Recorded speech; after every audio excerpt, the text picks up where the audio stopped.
Legal research instruction has been a part of basic legal education for a long time. And through the years, there have been many ways of testing the legal research skills of first-year law students. Most schools require their students to demonstrate their knowledge of legal research on a comprehensive, detailed, final examination.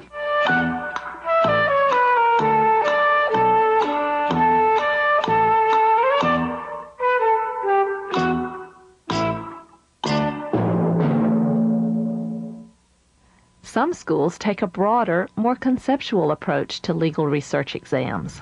You have 4 hours to complete this exam. You may begin.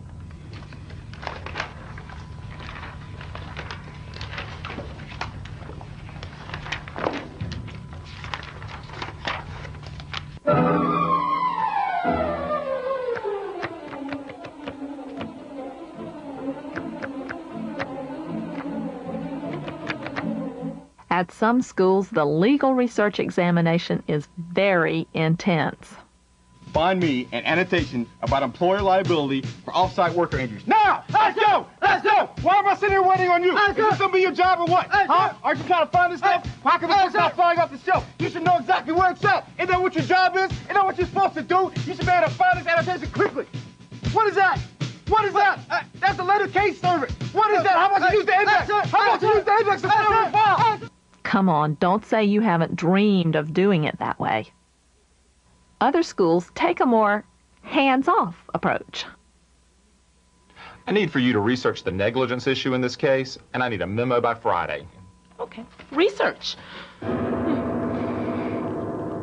But have you ever thought, is there a better way? In the early days of legal education, law school was very practice-oriented, and many law schools required their students to actually demonstrate a proficiency at lawyering skills such as legal research. But the practice fell into disuse with the academification of legal education. Today, with the increasing emphasis on lawyering skills brought about by the McCrate Report, many schools are considering reintroducing some sort of practical, hands-on legal research exam. Today we will follow one librarian, me, as I develop such an exam from start to finish. The day it all started was pretty much like any other day. Could you help me? I just had a problem with the copier. It took my card. We librarians are consummate professionals, always ready to multitask and take on additional projects, which we can ably fit into our existing workload. You've got to put something on the wall that tells us which way I'm an attorney. I'm here working on a case. I'm working for 273 Southeast Second and a December. I do need to get in class. Excuse me. My professors will not be pleased. Reference desk, can I help you? I'm sorry, sir, I can't tell you that on the phone, but if you come in, we'll be glad to show you how to look it up yourself. I really need it because I'm on my way to work. Just take a second. I have to get my card back. Friday. I'm sorry, but you're not understanding. Excuse me a moment. Pardon me. This year, why don't we give the first-year students a hands-on, practical demonstration legal research exam?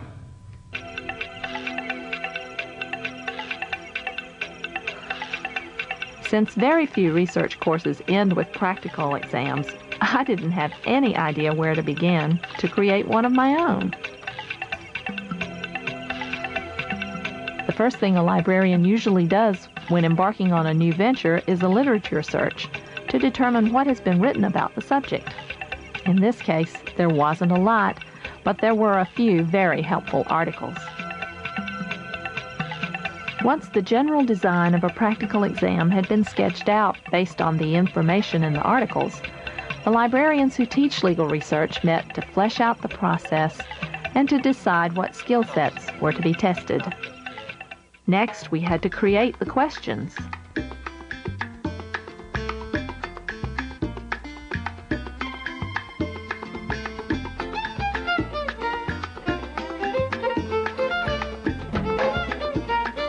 But finally, all the hard work is done, the day of reckoning arrives, and the librarians begin to administer the exams.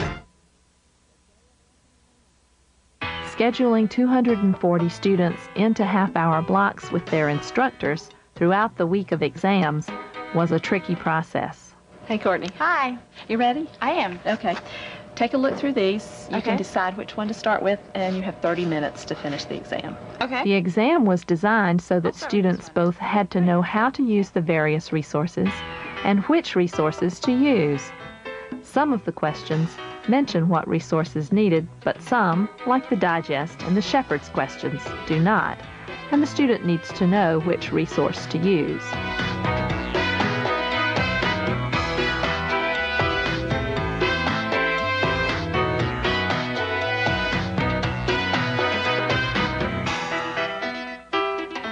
This was one of the most common errors. Show of hands, who noticed it?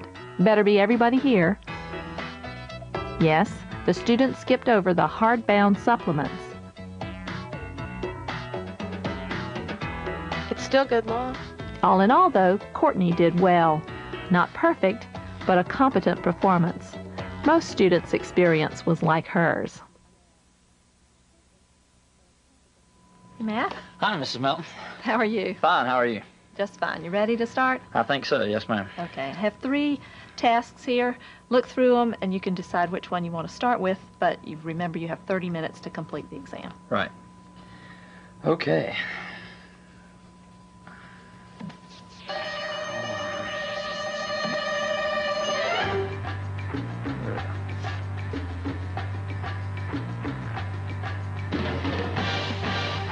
Okay, I think I can handle this one. Okay, good. Lead the way. All right. A few of the students seemed completely baffled by the questions.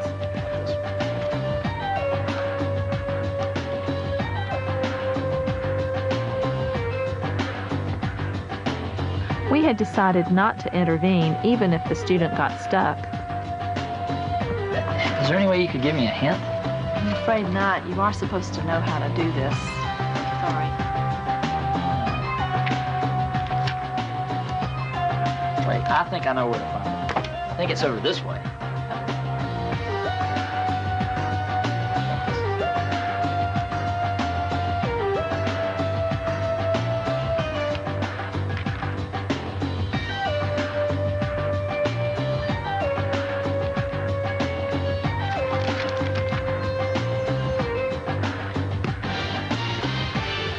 When it was clear that the student really didn't know how to complete the tasks, we gently suggested that he go review his notes and textbook and try again.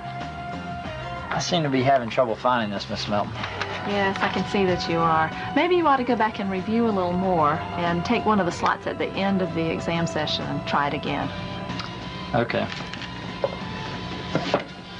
Thank you. You're welcome. I'll see you later.